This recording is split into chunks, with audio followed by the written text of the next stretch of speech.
बच्चों, आज एक ऐसी कविता है जिसमें कुदरत की बहुत सी चीज़ों का हम मानवीकरण देखेंगे। ये कविता है शाम एक किसान। सर्वेश्वर दयाल सक्सेना जी की लिखी कविता है। तो बहुत छोटी सी कविता, पर अर्थ बहुत गंभीर है। इसमें कवि ने सूरज, पहाड़, धुआं, बादल, आकाश, या फिर यूँ कहें कि जो पशु पक्षी हैं उनको भी इसमें शामिल कर लिया और उन सबका नदी, पहाड़, आकाश, सूरज, इनका मानवीकरण किया है। इस कविता में सर्दियों के मौसम का वर्णन है। प्रकृति के सुंदर रूप का वर्णन करने के लिए कवि ने कुछ यूँ कहा है कि मानो पहाड़ जो है एक किसान की तरह बैठा हुआ है। आकाश उसके सर पे पगड़ी बांध रहा है, साफा बांधे हुए है। पहाड़ जो है वो किसान, इंसान माना उसे, और आकाश को कपड़ा, उसके कपड़े साफा बांधते हैं ना, साफा। और जो नदियाँ बहती हैं, मानो वो नदी उस पहाड़ के पैरों पर, घुटनों पर ढकी हुई चादर है। और उसके सामने पलास के पेड़ों पे जो फूल होते हैं वो लाल लाल होते हैं। तो पलास के पेड़ों पर जो लाल फूल हैं, मानो किसान के सामने अंगीठी जल रही है। अंगीठी जानते होंगे आप सब, कोयले को जलाया जाता है। सर्दी के ठंडक को कम करने के लिए ताप लेते हैं। पहले जब हीटर नहीं होते थे तो अंगीठी से ही लोग तापते थे। आज भी गाँव में अंगीठी का प्रयोग होता है।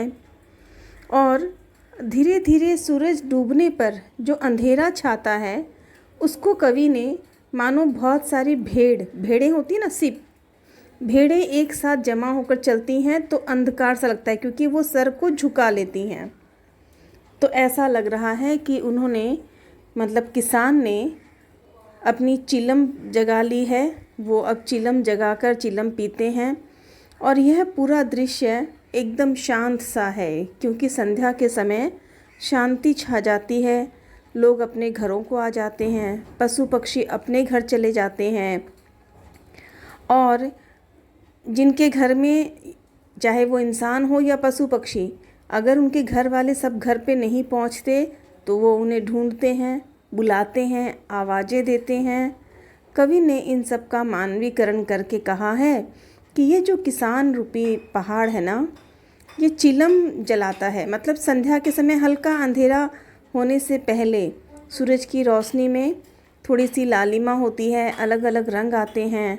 और धीरे धीरे जैसे जैसे सूरज पश्चिम की ओर जाता है तो उलट जाता है। उलटने का अर्थ वो पहाड़ के पीछे चला जाता है और चारों तरफ अंधकार छा जाता है।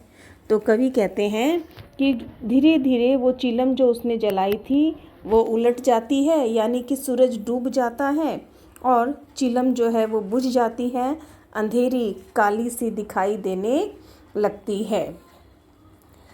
इसमें कवि ने सिर्फ संध्या के वर्णन, शाम जो होती है, शाम के शुरू होने से लेकर सूरज के डूबने के बाद के अंधकार तक का वर्णन किया है। इसीलिए कविता बहुत छोटी पर बहुत प्यारी है। बच्चों, ध्यान दें कि इसके अंदर प्रकृति की सुंदरता को बड़े ही प्यारे ढंग से कवि ने समझाया है। और जब हम किसी ऐसी चीज़ का इंसान की तरह वर्णन करते हैं जो इंसान नहीं होता, तो उसे हम मानवीकरण अलंकार कहते हैं। मतलब हमने उस चीज़ को मानव माना। जैसे पापा खो गए में लेटर बॉक्स, पेड़, इन सब चीज़ों को आपने देखा था, बिजली का खंबा, उनका मानवीकरण था। और इसमें प्रकृति के अलग अलग दृश्यों का मानवीकरण किया गया है। यह है इस कविता का सार। फिर से समझें, इस कविता में कवि ने प्रकृति का मानवीकरण किया है। कवि प्रकृति के पहाड़, सूरज, बादल आदि, नदियों आदि का वर्णन मानव के रूप में किया है। और साथ ही उसे एक इंसान बना दिया। इसीलिए आप चित्र में देखेंगे कि पहाड़ जो है उसके आगे मुंह बना दिया, बादल उसके सर पे हैं, नदियाँ उसके पैरों पे यानी कि घुटनों के सामने तक फैली हैं। इस चित्र को देखकर आप भी कल्पना करो कि प्रकृति का कितना सुंदर नज़ारा हो सकता है। आशा करते हैं आपको ये कविता समझ में आई। अगर कुछ समझ में ना आया हो तो आप प्रश्न कर सकते हैं। और रही बात इसकी भाषा शैली की, तो इसकी भाषा शैली बहुत ही मज़ेदार, बिल्कुल सरल।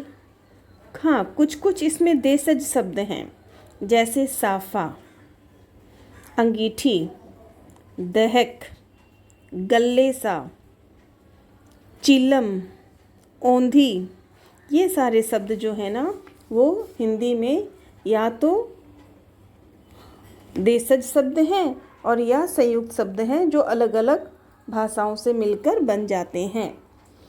धन्यवाद।